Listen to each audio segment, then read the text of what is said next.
Assalamualaikum warahmatullahi wabarakatuh. Nama saya Wahyu Rijabai, NIM 0203233169.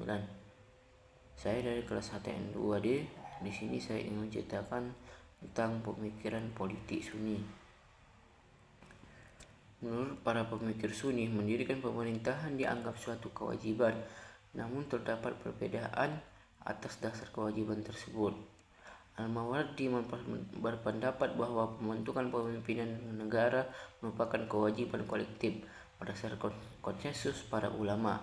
Pandangan ini didukung oleh realitas sejarah para khalifah Rasyidin dan khalifah-khalifah berikutnya yang melambangkan kesatuan politik umat Islam. Pandangan Al-Mawardi juga sejalan dengan prinsip bahwa suatu kewajiban tidak akan terlaksana kecuali melalui syaratnya. Maka menciptakan dan memelihara kesejahteraan masyarakat adalah kewajiban umat Islam, dan sarana untuk mencapai kesejahteraan tersebut adalah negara. Oleh karena itu, mendirikan negara juga merupakan suatu kewajiban. Hal ini juga sesuai dengan prinsip bahwa perintah untuk melakukan sesuatu menyiratkan perintah untuk melakukan hal yang diperlukan. Negara berfungsi sebagai melaksanakan ketertiban dan keamanan, meraih kemakmuran dan kesejahteraan, fungsi pertahanan, serta menegakkan keadilan. Pemerintahan agama dalam Islam oleh Al-Mawardi, Al-Ghazali, dan Ibnu Taimiyah. Al-Ghazali menekankan pentingnya agama dalam membentuk dan memimpin suatu negara dengan menyatakan bahwa agama dan negara ibarat saudara kandung yang penting bagi kehidupan manusia. Ia percaya bahwa kekuatan politik sangat penting untuk praktik keagamaan.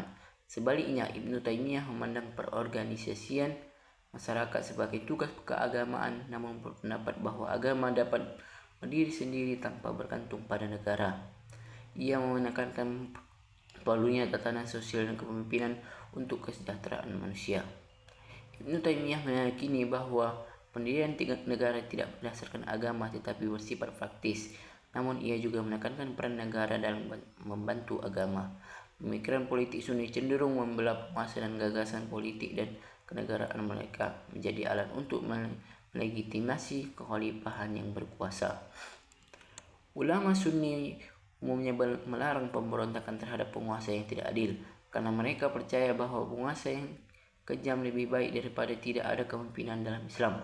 Kekuasaan kepala negara atau khalifah diyakini berasal dari Tuhan dan dianggap suci dan mutlak.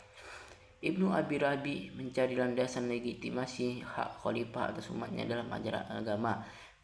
Kekhalifahan dalam sejarah awal Islam menyoroti peran pemimpin seperti Ali dan Abu Bakar. Sebutkan bagaimana komunitas muslim awal memandang penguasa mereka dan pengaruh budaya asing, khususnya dari Persia. Dalam membentuk gagasan kekhalifahan, dokumen tersebut juga menyinggung kepentingan politik penguasa dalam mempertahankan kekuasaan dan pengembangan konsep khalifah dalam Islam Sunni. Ibnu Taimiyah dan Al-Ghazali meyakini bahwa kekuasaan berasal dari Tuhan dan tidak boleh ditantang. Meskipun penguasanya adalah non-muslim, di sisi lain Al-Mawardi berpendapat bahwa kekuasaan berasal dari kontrak sosial antara penguasa dan rakyat, yang memungkinkan terjadinya pemberhentian penguasaan yang gagal memenuhi tugasnya.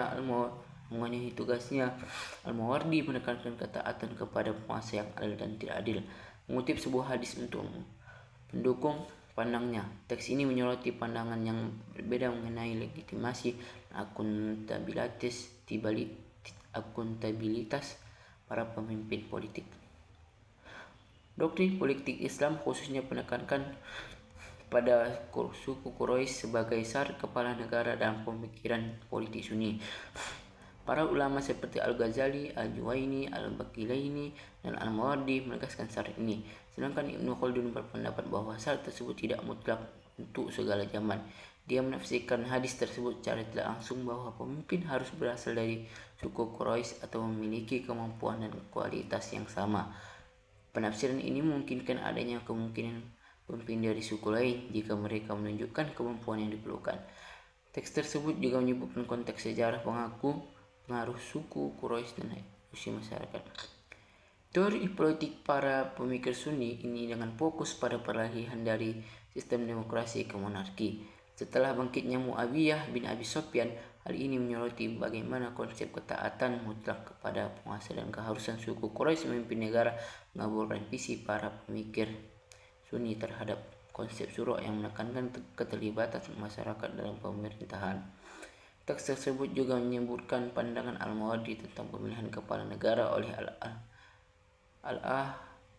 Al-Ahal dan Al-Hal wa Al-Aud, menekankan perlunya individu yang adil dan berpengetahuan untuk menjamin kesejahteraan umat Islam.